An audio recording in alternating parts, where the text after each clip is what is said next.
X24 television news 8 मा स्वागत छ। विश्व राजनीति नै धुरविकृत भइरहँदा सामाजिक सञ्जालले भने सबैलाई नजिक बनाइदिएको छ। शिक्षा आर्जनका लागि घरबाट टाढा गएको होस् वा रोजगारीका लागि टाढा टाढा विदेशिएका हुन्, परिवारका सबै सदस्यलाई सामाजिक सञ्जालले सन्निकट बनाइदिएको छ। 1.5 दशक अघिसम्म घरका बचेराहरूलाई चारा टिप्न भन्दै क्षितिज पारी पुगेकाहरूका लागि भेट भनेको पत्र मिलन मात्रै हुन्थ्यो। घरबाट हिँडेको झन्डै 1 महिनापछि हुलाकीले ल्याइदिएको पत्र घरको आँगनमा बसेर पढ्दै सन्चो बिसन्चो थाहा पाउने अवस्था थियो हाम्रो मुलुकमा। क्रमशः दूरसञ्चार प्राधिकरणको विकाससँगैले अन्य प्रविधिले फड्को मार्दै गयो। इमेल, इन्टरनेटको जमाना आयो। केही वर्ष अघि सरकारले बजेट मार्फत नै घर घरमा इन्टरनेट, हात हातमा मोबाइल भन्ने नारा नै ल्याएको थियो। अहिले सहर बजारमा मात्रै होइन, दूरदराजका ग्रामीण क्षेत्रहरूमा पनि इन्टरनेट पुगेको छ। पहुँचका कारण दुःखमा होस् वा सुखमा इन्टरनेटको सबैको सारथी बनेको छ। प्रविधिले मान्छेलाई टाढा टाढा भएर पनि सँगै बसेको अनुभूति गराइदिएको छ। तर प्रविधिको यो सकारात्मक पाटोसँगै नकारात्मक प्रवृत्तिहरू पनि झाँगिँदै गएको छ। पछिल्लो समय इमेल, इन्टरनेटका साथै सामाजिक सञ्जालहरूको दुरुपयोग पनि बढ्दै गएको छ। सकारात्मक सन्देशहरू प्रवाह हुन छाडेको छ। हरेक कुराको निर्मम र बेतोड आलोचना गर्ने प्रवृत्तिकै रूपमा विकास हुन थालेको छ। आलोचनात्मक चेत राख्नु राम्रो हो, तर राम्रोलाई समेत राम्रो नभन्ने र सबैलाई दिग्भ्रमित पार्ने परिपाटीले समाजलाई नकारात्मक बाटोतर्फ अघि बढाउँदैछ। त्यसैले समाजलाई सभ्य समाज बनाउनका लागि प्रविधिलाई आवश्यकताका आधारमा उपयोग गरौँ, दुरुपयोग होइन। असामाजिक व्यवहार जुनसुकै माध्यमबाट गर्न छाडौँ, सभ्य समाजको निर्माण गरौँ।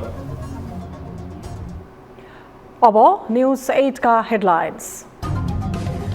सेनाको दरबन्दी कटौतीको विषय सदनमा प्रवेश। युद्ध र विपदको स्थिति नरहेको तर्क। सीमा सुरक्षामा पनि भूमिका प्रभावकारी नदेखिएको सांसदहरूको गुनासो। मन्त्री भन्छन् सेनालाई तलमाथि गर्नै सकिँदैन, सुरक्षा गर्ने त परै जाओस्। अमेरिकी सहायक विदेश मन्त्री डोनाल्ड लूको नेपाल भ्रमण। एमसीसी परियोजना कार्यान्वयनबारे अमेरिकी चासो कायमै। आजबाटै राजनीतिक भेटवार्ता जारी।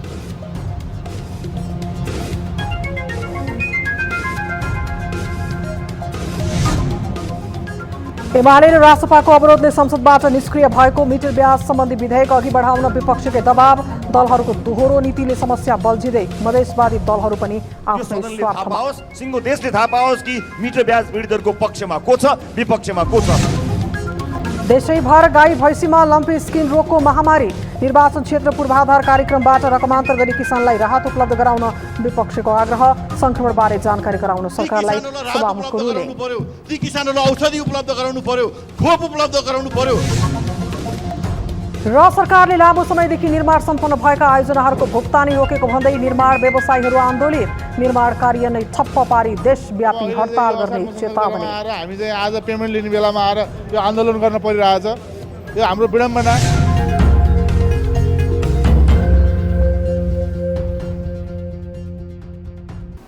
हामी निरन्तर न्युजमा छौँ। नेपालमा सेनाको सङ्ख्या कटौती गर्नुपर्ने विषय नौलो होइन। 2063 सालमा तत्कालीन विद्रोही पक्ष माओवादीका अध्यक्ष पुष्पकमल दाहाल प्रचण्डले विस्तृत शान्ति सम्झौतामा हस्ताक्षरकै समारोहमा सेनाको सङ्ख्यामा भारी कटौती गर्नुपर्ने राय पेश गरेपछि उक्त बहस छिडेको थियो। त्यस यता बेला बखतमा सेनाको दरबन्दी कटौतीको विषय सतहमा आउने गरेको थियो। तर हिजो आज फेरि यो विषयले सदनमा नै प्रवेश पाएको छ। यसले सेना कटौतीको बहस फेरि सतहमा ल्याएको छ। एक रिपोर्ट। नेपाली सेनाको पुनर्संरचना र संख्या कटौतीको विषय बेला बखतमा सतहमा आउने गरेको छ। वर्तमान परिवेशमा देशमा युद्ध र विपदको स्थिति नरहेको र सीमा सुरक्षामा पनि सेनाको भूमिका प्रभावकारी नदेखेकाले संख्या घटाउनुपर्ने बहस लामो समयदेखि चल्दै आएको थियो। बुधबार मात्रै राष्ट्रसभा बैठकमा पूर्व परराष्ट्र मन्त्री तथा नेकपा एमालेकी सांसद डाक्टर बिमला राई पौडेलले मुलुकभित्र लडाईँ नभएको र बाह्य शक्तिसँग जुत्ने क्षमता पनि नभएकाले सैनिक संख्या कटौती गरेर मुलुकको ढुकुटी बचाउनु पर्ने धारणा राखिन्। यता प्रतिनिधि सभा बैठकपछि शुक्रबार सांसदहरूले चालु खर्च कटौती गर्न सेनाको संख्या घटाउनु पर्ने धारणा राखेका छन्। हाम्रो देशभित्र अहिले लडाईँ छैन, अनि छिमेकीबाट लडाईँ हुने सम्भावना देखिँदैन, भइहाले पनि हामी टिक्न सक्ने अवस्था देखिँदैन। सीमा सुरक्षा गर्नको लागि राम्रोसँग यसले कम्युनिकेट पनि गर्न सक्दैन, सुरक्षा गर्ने त परै जाओस् भनेदेखि यस्तो मन्त्रालयलाई पाल्ने कि नपाल्ने 80-90 हजार सेना हामीलाई चाहिन्छ कि चाहिँदैन। सांसदहरूले औपचारिक रूपमै सैनिक संख्या पुनरावलोकन गर्नुपर्ने बहस सुरु गरेपछि अवकाश प्राप्त सैनिकहरूले भने त्यसको विरोध गरेका छन्। नेपाली सेनालाई कमजोर बनाउने विदेशी शक्तिहरूको डिजाइन अनुसार देशमा सेनाको काम छैन भन्ने दृष्टिकोणबाट चलखेल भएको उनीहरूको आरोप छ। तपाईको सम्पत्ति मारेर लुटेर यिनीहरूको कार्यकर्ता खुवाएर अनि सेना धेरै भएर के अरे यो चीन र भारतको बिचमा के कामले लड्न सक्दैन भन्दाखेरि यी राष्ट्र विरोधी देशविरोधी देशद्रोही तपाईँका यी नेपाली होइनन्, यिनीहरू विदेशी दलालहरू हुन्। मिलिटरी पावर भनेको चाहिँ अन्तिम विकल्प हो। त्यसलाई अगाडि ल्याइकन यति धेरै विवादमा ल्याउनु, यति धेरै चर्चा, यति धेरै बहस गर्नु चाहिँ यो उद्वेग लाग्दो कुरा छ। नेपाली सेनामाथि अनेक किसिमको चाहिँ चलखेल गरेर विदेशीसँग उहाँहरूले चाहिँ एउटा कमिटमेन्ट गरिसक्नु भएको छ। अन्तमा नेपाली सेना नराख्ने, यहाँ चाहिँ इन्डो पश्चिमाको एउटा जोइन्ट अपरेसनको एउटा युनिट एउटा चाहिँ नि सेना राख्ने, त्यसपछि यही भूमिलाई प्रयोग गरेर चाइना तिब्बत फुटाउने।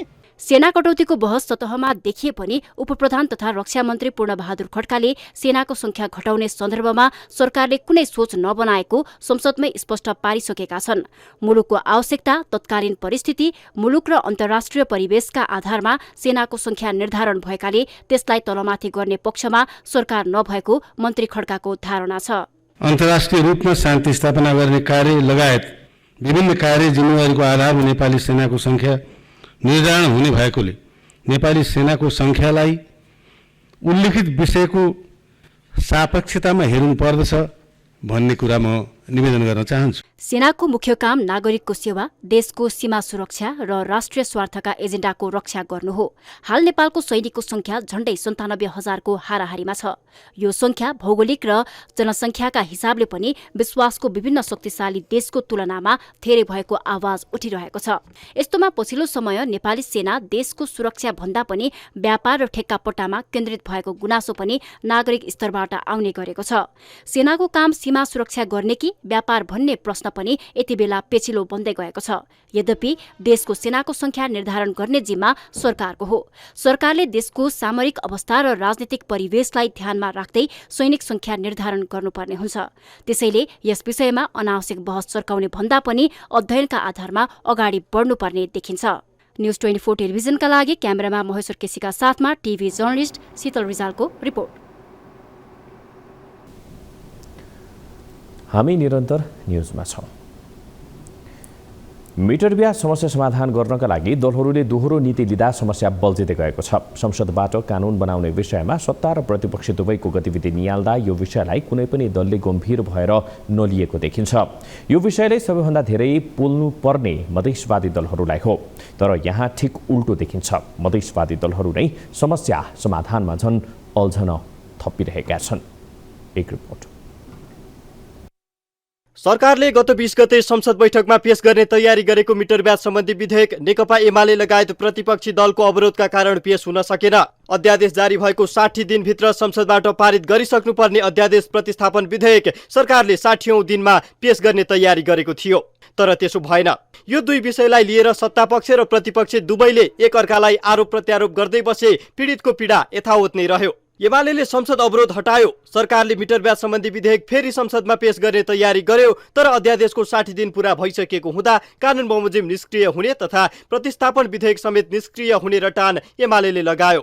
एमाले प्रतिस्थापन विधेयक समेत निष्क्रिय हुने रटान लगाइरहँदा कानूनका जानकारको तर्क यस्तो छ। संसदको कार्यकाल सकियो भने या विघटन भयो भने संसदभित्र विचार रहेका जति पनि विधेयकहरू हुन्छन् त्यो चाहिँ निष्क्रिय हुन्छ।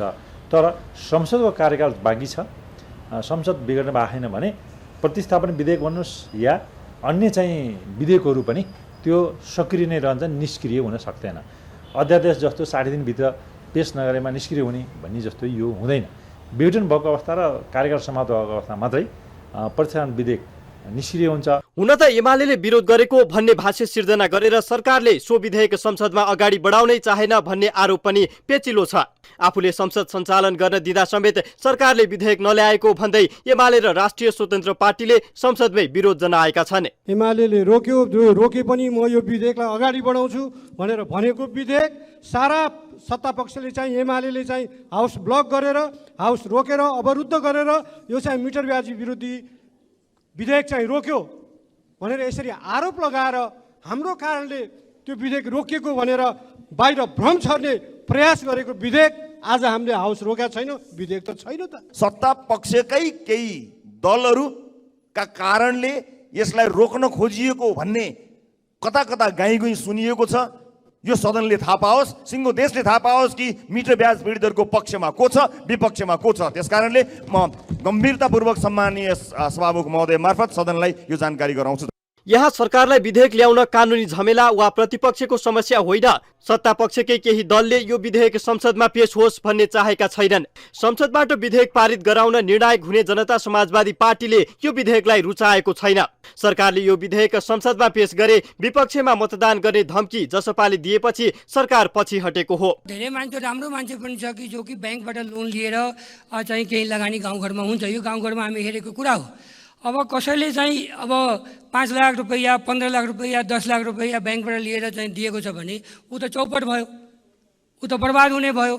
त्योतर्फ पनि सरकारको चाहिँ ध्यान जाओस्। अर्को कुरा के छ भने यो गाउँको साहु महाजनभन्दा बढी अहिले सहकारी संस्था मिटर ब्याजी हो।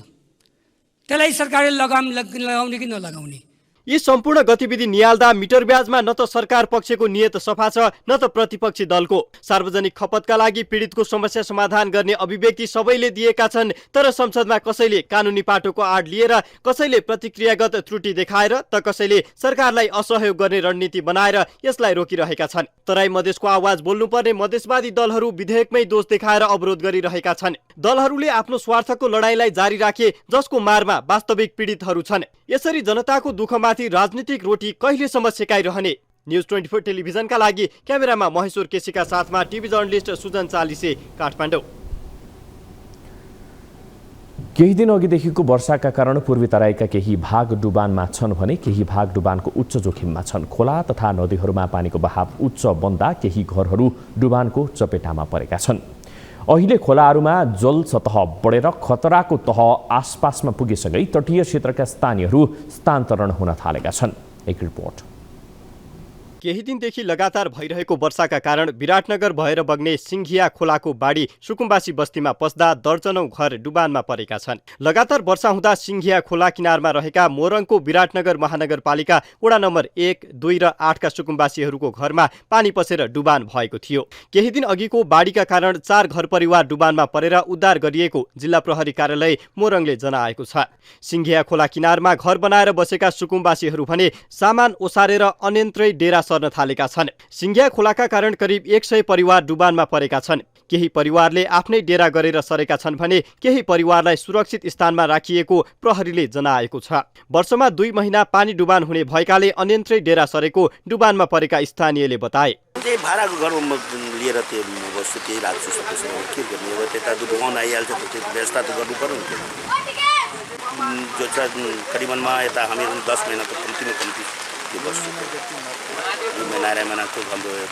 विराटनगरको 6, 7, 8, 11, 12, 15, 16 र 19 नम्बर वडाका घरहरूमा पनि पानी पसेर जलमग्न भएका छन्। दिउँसोदेखि पानी रोकिएका कारण खासै उद्धार गर्नु नपरेको र उद्धारका लागि तयार रहेको जिल्ला प्रहरी कार्यालयले जनाएको छ।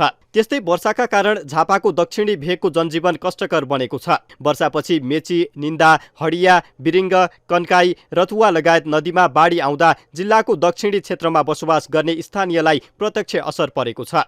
बाढीले विशेष गरी भद्रपुर, कचनकवल, हल्दीबारी, गौरीगञ्ज, बारदर्शी, कन्काई र गौरीगञ्ज लगायतको पालिकाहरूमा बढी असर पारेको छ। तटीय क्षेत्रमा बसोबास गर्नेहरू उच्च जोखिममा रहे पनि उनीहरूलाई उच्च सतर्कता अपनाउँदा अहिलेसम्म कुनै मानवीय क्षति भने भएको छैन। अलिकति बढेको भनेर भन्ने इस्यु थियो, त्यो पानीको इस्यु पनि धेरै ठुलो बस्तीमा पसेर कुनै डिजास्टर अथवा डुबान भएको स्थिति छैन। अहिलेसम्मको परिस्थिति ठिकै छ र हाम्रो तयारी चाहिँ के छ भने हामीले विपद पूर्व तयारी कार्ययोजना अनुसार गर्ने कुरा पनि छँदैछ।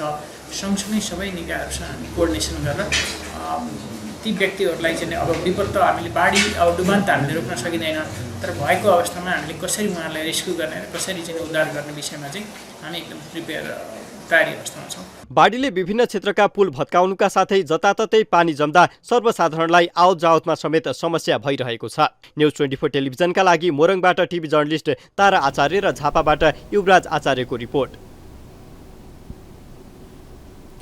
तीन वर्ष अघिदेखि पूर्वी नेपालबाट गाई भैँसीमा सुरु भएको लम्पी स्किन रोगको संक्रमण अहिले 77 वटै जिल्लामा देखिएको छ। केही दिन अघिसम्म संक्रमण नदेखिएको मनाङमा समेत यो संक्रमण देखिएको छ।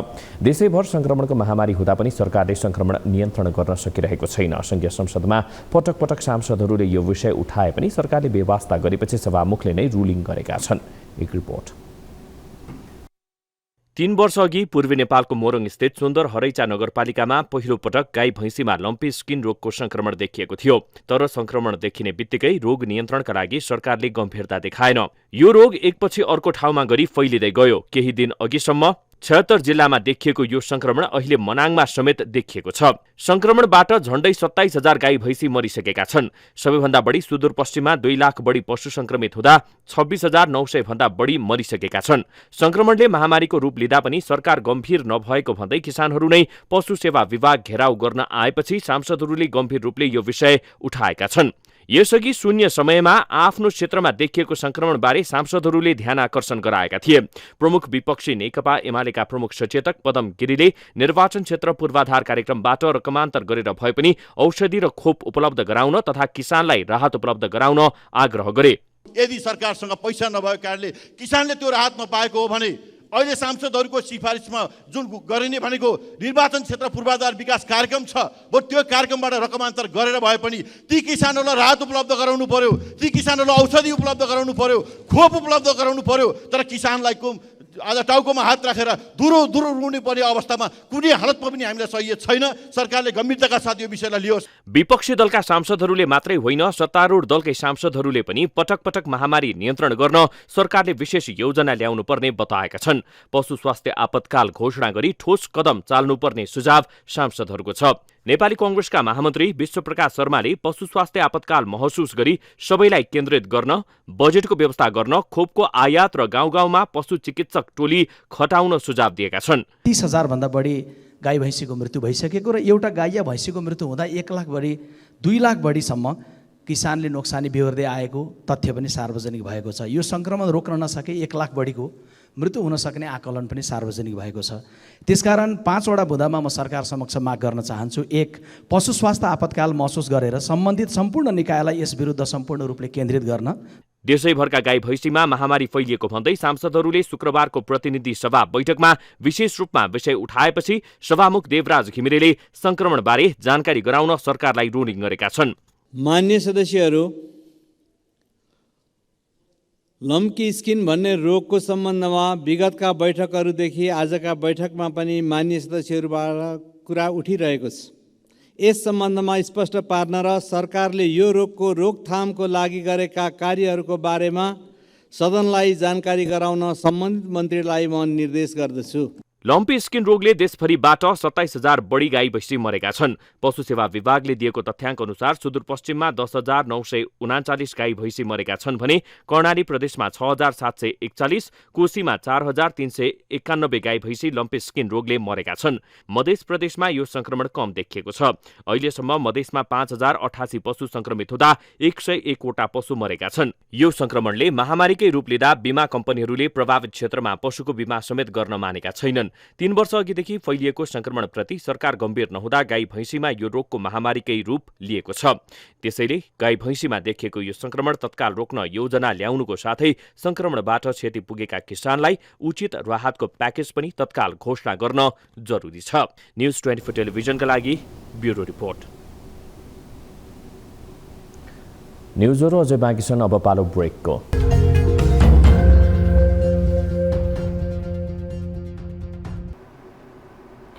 अब बाँकी न्यूज। सरकारले लामो समयदेखि निर्माण सम्पन्न भएका आयोजनाहरूको भुक्तानी रोकेको भन्दै निर्माण व्यवसायीहरू सडकमा उत्रिएका छन्।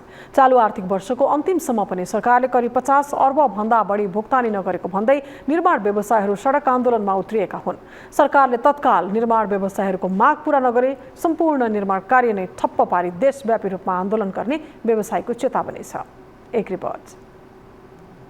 सरकारले निर्माण व्यवसायीहरूको अरबौं भुक्तानी नदिएको भन्दै नेपाल निर्माण व्यवसायी महासंघले विरोध प्रदर्शन गरेको छ। वर्षौं अघि सम्पन्न भएको आयोजनाहरूको भुक्तानी सरकारले नगरेको भन्दै शुक्रबार काठमाडौँको माइतीघर मण्डलामा महासंघले विरोध गरेको हो।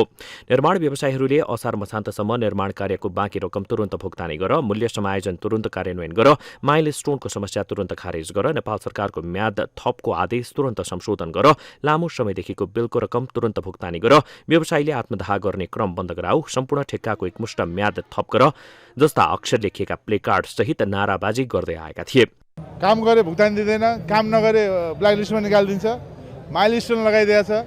अब अहिले चाहिँ यो असार मसान्तको बेलामा आएर हामी चाहिँ आज पेमेन्ट लिने बेलामा आएर यो आन्दोलन गर्न परिरहेछ। यो हाम्रो विडम्बना। काम गर्न पेमेन्ट गर्न नसके किन हामीले चाहिँ काम लगायो? हामी चाहिँ अहिले साथीभाइलाई के अरे विभिन्न व्यापारीहरूलाई चेक दिँदै हामी काम गऱ्यौँ। अहिले पेमेन्ट दिन सकेको छैन, चेक बाउन्स गरिरहेछ। अब हामी यो साउन महिनामा हाम्रो धेरै साथीहरू जेलमा हुँदैछ। अब राज्यले यसको लागि के गर्छ? सरकारले निर्माण क्षेत्रका विविध समस्याहरू समाधान गर्ने आश्वासन दिए पनि व्यवहारमा लागू नगरेको निर्माण व्यवसायीहरूको भनाइ छ। उनीहरूले भुक्तानी, आयोजना, निर्माण स्थलमा स्थानीयको अवरोध, निर्माण सामग्रीहरूको मूल्य वृद्धि, नदीजन्य सामग्रीको अभाव लगायतका कारण आयोजना निर्माणमा ढिलाइ हुँदा सरकारले उक्त निर्माण व्यवसायीलाई कालो सूचीमा राख्ने गरेको, तर आयोजनाको एउटै फाइल वर्षौंसम्म अड्काएर राख्ने कर्मचारीलाई निर्वाध रूपमा छोडेको गुनासो गरेका छन्। साथै सरकारले बजेट नभएको आयोजना हटाउनुपर्ने, असार मसान्तसम्म बाँकी रहेको सबै भुक्तानी गर्नुपर्ने, व्यवसायीलाई वित्तीय सुरक्षाको प्रत्याभूति दिलाउन पर्ने लगायतका माग सम्बोधन गरिनुपर्ने महासंघका अध्यक्ष रवि सिंहले बताएका छन्। बिना बजेटको टेन्डर आह्वान गर्ने सरकार दोषी कि त्यसमा काम गरेको भुक्तानी माग्ने हामी निर्माण व्यवसायीहरू असक्षम सरकार हो कि हामी व्यवसायी हो? व्यवसायीहरूलाई मात्रै आँखाको तारो बनाउने, आम सर्वसाधारणलाई पनि निर्माण कम्पनीले काम नगर्दाखेरि सर्वसाधारणले दुःख पायो भन्छ। निर्माण कम्पनीले भुक्तानी बिना कसरी काम गर्न सक्छ? असार मसान्तसम्म आएर यहाँ हामी हाम्रो आक्रोश पोख्ने, अर्थ मन्त्रालय धाउने, विकास मन्त्रालय धाउने हाम्रो काम हो कि? यति बेला सरकार मुलुकभित्र विकास मैत्री वातावरण तयार गर्दै राष्ट्र निर्माणको जिम्मेवारी लिनुपर्नेमा उल्टै विकास निर्माणको बाधक बन्दै गएको निर्माण व्यवसायीहरूको आरोप छ। तर सरकारले भने निर्माण व्यवसायीहरूले लगाएका सबै आरोप वास्तविक नभएको तर्क गरेको छ। पछिल्लो समय विश्व महामारी कोभिड, रूस युक्रेन युद्ध, आर्थिक मन्दी लगायतका कारण निर्माण व्यवसायको भुक्तानी प्रक्रियामा केही असहज भएको भए पनि हाल सहज बनाउन सरकारले निरन्तर पहल गरिरहेको अर्थ मन्त्रालयका सहसचिव धनीराम शर्माको भनाइ छ। आयोजनाहरूको दायित्वलाई भुक्तानी गर्ने कुरामा अर्थ मन्त्रालयले विलम्ब गर्दैन। गर्दाखेरि अर्थ मन्त्रालयलाई नै त्यो स्रोत व्यवस्थापन गर्न, अर्को वर्ष बजेट व्यवस्थापन गर्न झन् गाह्रो हुन्छ। त्यसै गर्दाखेरि बाहिर हल्ला आएको त्यो होइन, हामी कहाँ आएको कुरालाई हामी सकेसम्म सहजीकरण गर्ने प्रयास गरेका छौँ। निर्माण व्यवसायी र सरकार बीचको तालमेल मिल्न नसक्दा नेपालमा एउटै आयोजना निर्माण सम्पन्न गर्न वर्षौं समय लाग्ने गरेको छ। यसले आयोजनाको निर्माण अवधि लम्बिनुको साथै राज्यलाई वर्षेनी अरबौं दायित्व थपिने गरेको छ। मुलुकको समृद्ध विकासका लागि सरकारले निर्माण व्यवसायीलाई जिम्मेवार बनाउँदै विकास निर्माणलाई गति दिन आवश्यक देखिन्छ। न्युज 24 टेलिभिजनका लागि क्यामेरामा मदन सापकोटाका साथमा टिभी जर्नलिस्ट गणेशमान पौडेलको रिपोर्ट। हामी निरन्तर न्युजमा छौं। पछिल्लो समय निजी क्षेत्रबाट पर्यटन क्षेत्रमा धमाधम लगानी भइरहेको छ। यसले आन्तरिक मात्रै होइन बाह्य पर्यटकलाई पनि आकर्षित गरिरहेको छ। पछिल्लो पटक रूपन्देहीको बुटवल र पाल्पाको बसन्तपुर डाँडालाई जोड्ने गरी लुम्बिनी केबल कार सञ्चालन भएको छ। केबल कार सञ्चालनमा आएसँगै लुम्बिनी प्रदेश थप एउटा पर्यटकीय गन्तव्य लुम्बिनी प्रदेशमा थपिएको छ। अहिले केबल कार चढ्न आन्तरिकसँगै भारतीय पर्यटकहरूको पनि भिड नै लाग्ने गरेको छ। एक रिपोर्ट। बुटवलदेखि पाल्पाको बसन्तपुर डाँडा जोडेर निर्माण गरिएको लुम्बिनी केबल कार पुग्न नेपाल भारत सिमानामा बेलहैया सुनौलीदेखि करिब 30 किलोमिटर दूरी पर्छ। केबल कारको छोटो यात्रापछि टप स्टेशन बसन्तपुर डाँडामा माँ कामाख्या देवी, 100 वर्ष पुरानो भगवतीको मन्दिर, भगवान शिवको वाहन नन्दीमा पूजाआजा र दर्शन गर्न पाइन्छ। केबल कार सञ्चालनमा आएको 1 महिनामै धार्मिक एवं स्वदेशी तथा भारतीय पर्यटकको उपस्थिति पहिलेको तुलनामा बढेको छ। यसले धार्मिक एवं आन्तरिक पर्यटनलाई समेत थप चलायमान बनाएर पर्यटन प्रवर्धनमा सहयोग पुर्याएको केबल कार सञ्चालक बताउँछन्। बोर्डरमा चाहिँ उनीहरूले कतिपय चाहिँ पर्यटकहरूलाई आउँदाखेरि अलिकति मोर हेसल चाहिँ छ भन्ने चाहिँ कुरा हुन्छ।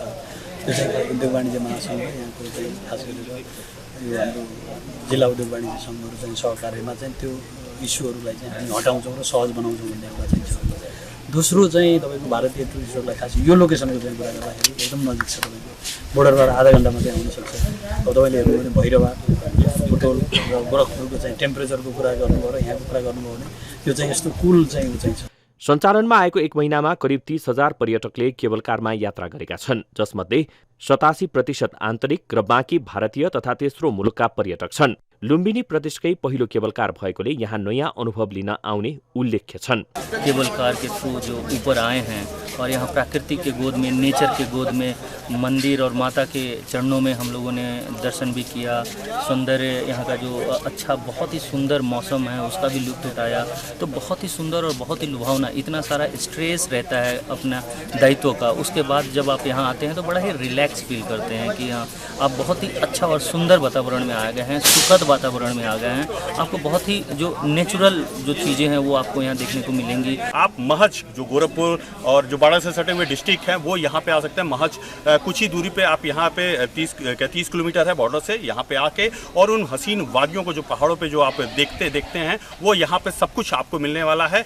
तो आपसे मेरा अपील है उन भारतीय पर्यटकों से कि आप यहाँ पे आइए, इसको देखिए और 2 साल के अंदर जिस तरह उन्होंने बताया, यहाँ के चेयरमैन ने बताया कि 2 साल के अंदर एक 5 स्टार होटल बनेगा और साथ ही साथ यहाँ पे कैसिनो बनेगा, स्विमिंग पूल बनेगा। तो 2 साल के अंदर आप इस चीज का भी मजा ले सकते हैं। पछिल्लो समय मुलुकमा विस्तार भइरहेको केबल कार सञ्जालले पर्यटन क्षेत्रमा नयाँ प्याकेज समेत थप गरिरहेको छ। यसले मुलुकमा पर्यटक भित्र्याउन र बसाई अवधि लम्ब्याउन समेत योगदान पुर्याइरहेको छ भने सरकार र व्यवसायीलाई फाइदा पुगिरहेको छ। न्युज 24 टेलिभिजनका लागि भैरहवाबाट टिभी जर्नलिस्ट प्रकाश नेउपानेको रिपोर्ट। अब 24 वेदर अपडेट।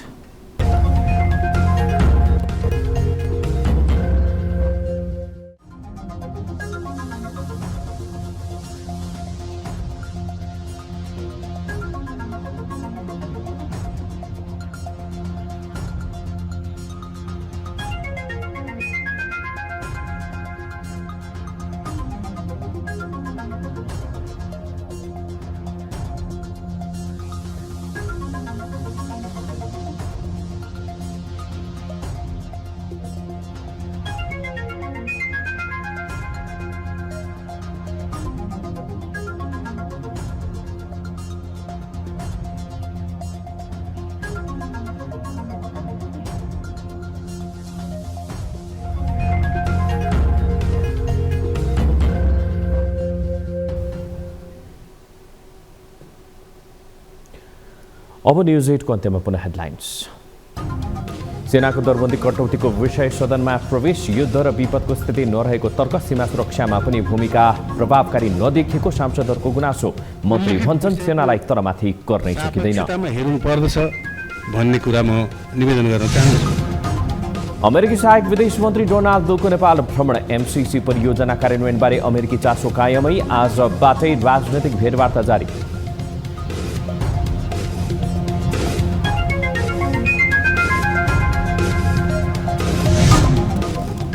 एमाले र राष्ट्रपाको अवरोधले संसदबाट निष्क्रिय भएको मिटर ब्याज सम्बन्धी विधेयक अघि बढाउन विपक्षीकै दबाव, दलहरूको दोहोरो नीतिले समस्या बल्झिँदै मधेसवादी दलहरू पनि आफ्नै स्वार्थमा। देशले थाहा पाओस् कि मिटर ब्याज पीडितहरूको पक्षमा को छ, विपक्षमा को छ। देशैभर गाई भैँसीमा लम्पे स्किन रोगको महामारी, निर्वाचन क्षेत्र पूर्वाधार कार्यक्रमबाट रकमान्तर गरी किसानलाई राहत उपलब्ध गराउन विपक्षीको आग्रह, संक्रमणबारे जानकारी गराउन सरकारलाई सभामुखको रुलिङ। सदनलाई जानकारी गराउन सम्बन्धित मन्त्रीलाई म निर्देश गर्दछु।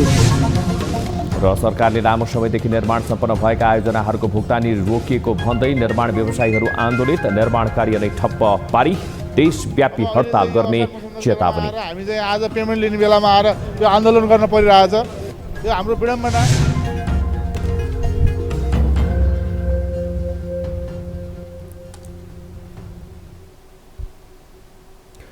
न्युज 8 अहिलेलाई यति नै। जाँदा जाँदै तारेर गाडीका लागि हामीले सोधेको प्रश्नको जवाफ।